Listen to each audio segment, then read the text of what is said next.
My name is Pieter-Jan De Pue. I'm from Belgium, Ghent. I made a film, The Land of the Enlightened, a documentary about Afghanistan, about children and how children survive in Afghanistan, but mainly focusing on their dreams. And we got nominated for the European Film Awards, so that's why I'm here. Yeah, it's a kind of a long story because the film started in 2007 when I went the first time to Afghanistan. Actually, I graduated as a fiction director, not documentary, and I started working in Afghanistan the first 2 years in 2007 and 2008 as a photographer, mainly working for lots of humanitarian organizations. And while I was doing this work, I discovered many groups of children who were surviving in the war in Afghanistan.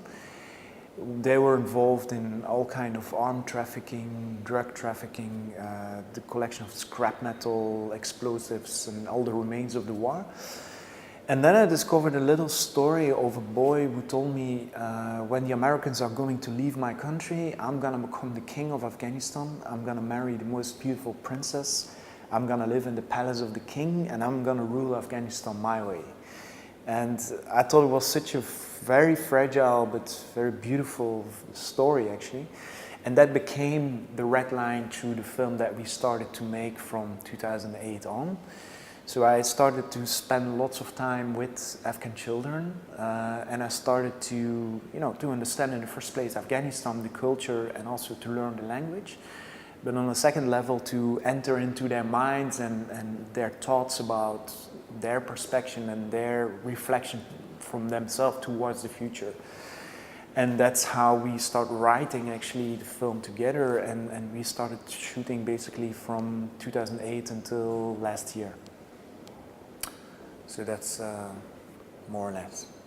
I mean, it was not constantly 8 years shooting because, as I said, I needed to prepare a lot and understand Afghanistan in the first place. So I think the shooting part was relatively short compared to all the other time I spent in Afghanistan. But it was, I think those 8 years were mostly like looking for the right way how to produce this film in Afghanistan, because it's a country which is already more than 40 years in war, so cinema is basically non-existing. And you have to make people aware about your idea, to make them understand what you want to do. Even a lot of people never understood until now what we did actually. So it was a very organic process of adapting and being flexible and adapting constantly to the circumstances of war and the difficulties of Afghanistan. Actually, in Afghanistan, I did not learn anything about filmmaking.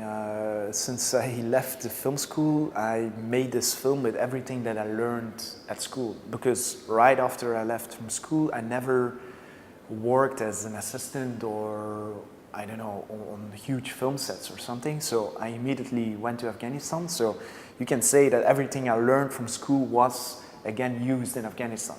But I think I learned much more about human understanding, about social relationships, about having patience and try to understand what the other wants from you, what you want from them, how to make this film possible, being diplomatic.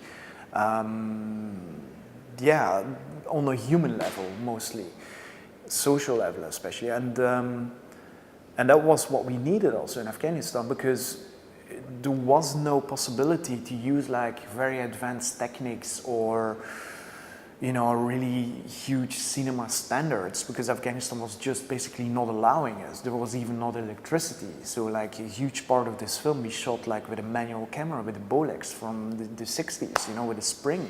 So it's like we went down to the basics.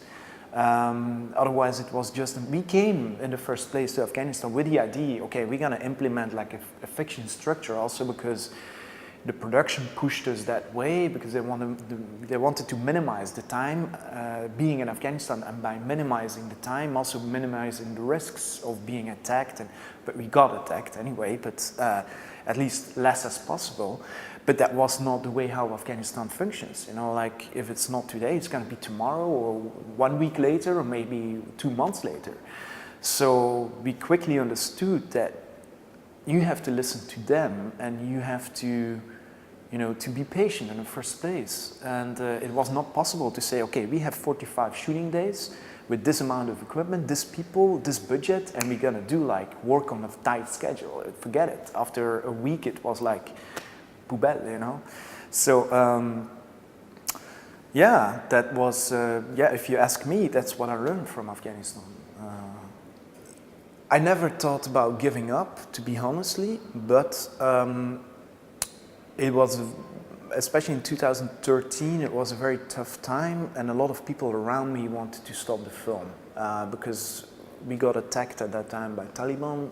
It was a very severe attack. Lots of people got wounded.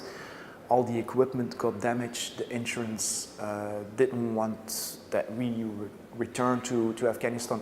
Even the Ministry of Foreign Affairs and the minister himself wrote a letter to the production that he personally himself wants that we quit Afghanistan, that we just left the project.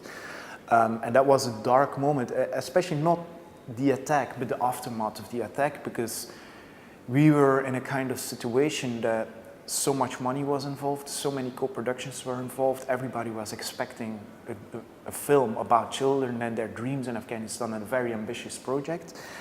And the result was not there. And the production had the idea like, okay, we're gonna bring all the rushes together that we have, we're gonna put it together with some animation, a voiceover, we're gonna just make a film and satisfy everybody, and we're not gonna talk about this film anymore. But I spent already 5 years in Afghanistan, and I had like, I want to make this film, which I had in mind. And it was like, okay, you have another chance, but you will go back alone to Afghanistan with the remaining budget, and we are not, basically you have to do it yourself and just come back with a film, but we are not going to help you from Belgium. It was not possible.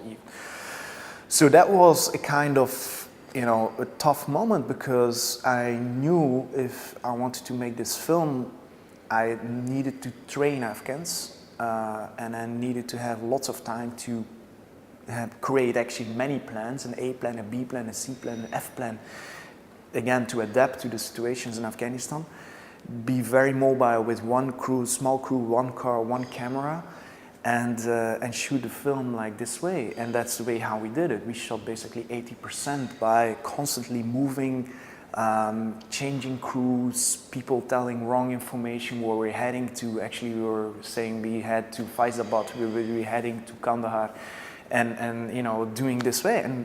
And that's how we succeeded in making this film. But the condition was that many parts in Afghanistan, for example, we wanted to shoot in an opium field, but then finally there seemed too many difficulties because the Taliban was there and they were not allowing us. So I called to the editor and I said, look, we don't have the opium field, but we can film in a tank cemetery. We have the same kind of kids. I mean, not the same kind of kids, but those kids are basically the same thing in the way of surviving. So he said, okay, film the tank cemetery, but make sure that you have those key moments that we can continue in our editing process and tell the same story. So it was a very organic way of working and actually rewriting the story on the field.